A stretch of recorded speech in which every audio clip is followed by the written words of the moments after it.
Hello दोस्तों, welcome in blue for info TV. दोस्तों, Iran एक ऐसी सरजमीन जहां कदीम तारीख, सहरा, पहाड़ और सरसब्ज वादियों के मुनफरिद मनाजिर एक साथ देखने को मिलते हैं। यहां आप अस्फहान जैसे मुकामात देखेंगे जो अपनी खूबसूरत पुलों और फारसी बागात के लिए मशहूर हैं, और शिराज शहर में वाक़या गुलाबी टाइलों वाली नसीरुल मुल्क मस्जिद जहां सुबह की रोशनी एक गैर हकीकी कोसे कज़ाब भरा मंजर तख्लीक करती है। बहरे कैस्पियन का साहली इलाका घने जंगलात और ना खत्म होने वाली हरियाली से घिरा है। इमारतों और कुदरत के मनाजिर से आगे यहाँ के लोगों में भी कुछ खास है। इनकी गर्म जोशी और मेहमान नवाजी जिसे बयान करना मुश्किल है। लेकिन ईरान की कहानी एक तहदार सकाफत से जुड़ी है जो गहरी रवायती भी है और जदीद जिंदगी से भरपूर भी है। ईरान के एक इलाके में लोग मुर्दों को दफनाने या जलाने के बजाय ऊंचे मीनारों पर रख देते हैं, और तारीख के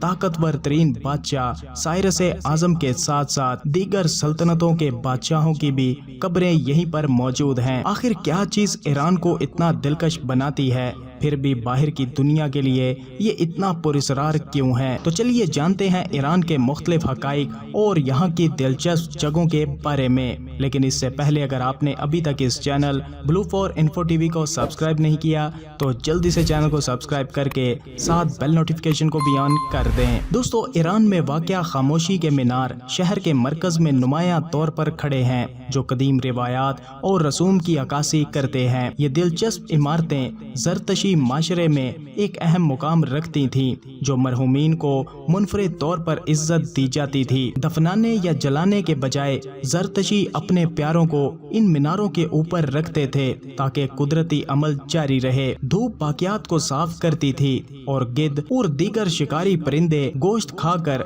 जिंदगी के चक्कर को मुकम्मल करते थे। यह रस्म जमीन, आग और पानी की तकदीस पर ज़रतशी ईमान पर मबनी थी जो कुदरती दुनिया और जिंदगी के चक्कर के लिए एक गहरी इज्जत की अक्कासी करती थी। अगरचे ये रस्म अब नहीं की जाती, खामोशी के मीनार इस वक्त की ताकतवर अलामत के तौर पर काम करते थे जब मजहबी रिवायात रोजमर्रा की जिंदगी को मुतासिर करती थीं। आज दोनों तजस्सुस रखने वाले टूरिस्ट और उल्मा इनकी तारीखी अहमियत और इनके गिर्द लिपटी पुरस्कारियत की तरफ रागिब होते हैं, जिसने इन्हें मकबूल मुकामात में से एक बना दिया है। दोस्तों, इसके बाद नखीशे रुस्तम शिराज शहर के करीब एक पहाड़ी चट्टान में वाक़या एक मुतासिर कुन मुकाम है जहाँ कदीम फारस के बादशाहों के मकबरे महफूज हैं। चट्टान के चेहरे में नक्श किए गए ये मकबरे खामनेशी सल्तनत की अजमत का मजहर है जो ईरान की तारीख के सबसे ज्यादा ताकतवर और वसी सल्तनतों में से एक थी। सबसे मशहूर मकबरा साइरस आजम का है जिसे फारस के बानी के तौर पर जाना जाता है। मकबरों के पेचीदा नक्शो निकार इनकी अजमत और अब्दी जिंदगी के अकीदे की अक्कासी करते हैं। हर मकबरे के ऊपर बादशाहों को अपने खुदाओं के साथ दिखाया गया है जो इनके जलाल और रूहानी दामों को जाहिर करता है। नखीशे रुस्तम सिर्फ एक दफन मुकाम नहीं है, ये फारसी फन, सकाफत और मजहबी अकायद की अलामत है। दोस्तों, इसके बाद एक जगह है जिसे फारसी बागात कहा जाता है। ईरानी बागात जो यूनेस्को के आलमी सकाफती विरसे का हिस्सा है, अपने मुतनासिब डिजाइन और आपाशी के निजाम के लिए मशहूर है। ये बागात कदीम फारसी फलसफे की अक्कासी करते हैं जो जमीन पर जन्नत का तस्वुर पेश करते हैं। शिराज शहर के अरम बाग से लेकर अस्फहान के चहल सतूनों तक हर बाग 4 हिस्सों में तकसीम है जो 4 अनासिर पानी, आग, मिट्टी और हवा की नुमाइंदगी करता है। ये बागात न सिर्फ जमालियाती खुशी फराहम करते हैं बल्कि गर्मी से बचाव और रूहानी सुकून का जरिया भी है। बागात में बहने वाली नहरें,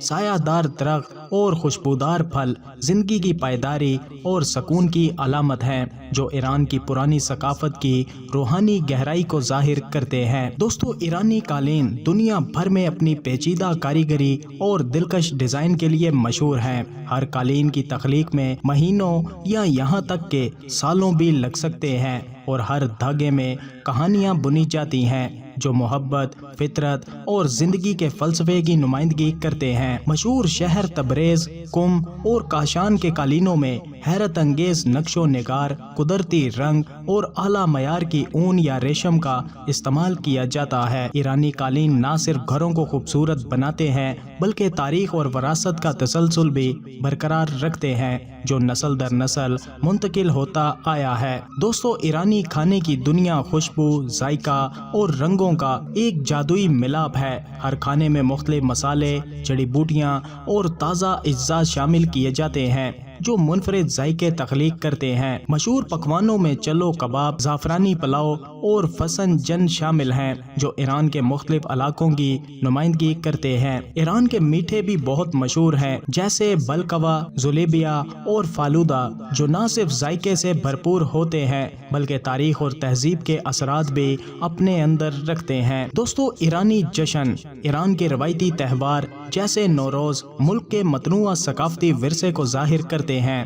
نوروز، جو ایرانی نئے سال کی علامت ہے، بہار کے آغاز پر منایا جاتا ہے اور خوشی، محبت اور نئی شروعات کی علامت ہے۔ اس موقع پر گھروں کی صفائی، دسترخوان سجانے اور خاندان کے ساتھ وقت گزارنے کی روایت ہے۔ جشن کے دوران مخصوص کھانے بھی تیار کیے جاتے ہیں جیسے سبزی پلاؤ اور ماہی۔ یہ تہوار ایرانی ثقافت میں محبت، اتحاد اور احترام کے جذبات کو اجاگر کرتے ہیں جو صدیوں پرانی روایات کا حصہ ہیں۔ دوستو، ایران کی فن تعمیر بھی کسی سے ڈھکی چھپی نہیں ہے۔ ایران کی مساجد، محلات اور دیگر تاریخی عمارات اپنی خوبصورتی اور پیچیدہ ڈیزائن کے لیے مشہور ہیں۔ اصفہان کی شاہ مسجد، مشہد کی امام رضا درگاہ اور شیراز کی نصیر الملک مسجد بھی فن تعمیر کے شاہکاروں کی بہترین مثالیں ہیں۔ ان عمارات میں نیلے اور فیروزی ٹائلز، پیچیدہ نقش و نگار اور خطاطی کا استعمال کیا گیا ہے جو ایران کی اسلامی وراثت کی جھلک پیش کرتے ہیں۔ یہ عمارات نہ صرف ایران کے فنی ذوق کی علامت ہیں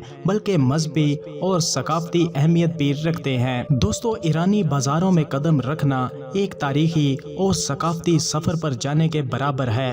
تہران، تبریز اور اصفہان کے بازار اپنی رونق، خوشبو اور رنگ برنگی اشیاء کے لیے مشہور ہیں۔ قالین، زیورات، مسالے اور روایتی دستکاریوں کی دکانیں بازار کے حسن کو اور بھی بڑھا دیتی ہیں۔ یہ بازار نہ صرف خریداری کے مقامات ہیں بلکہ ایران کے مقامی طرز زندگی، مہمان نوازی اور روایات کی عکاسی بھی کرتے ہیں۔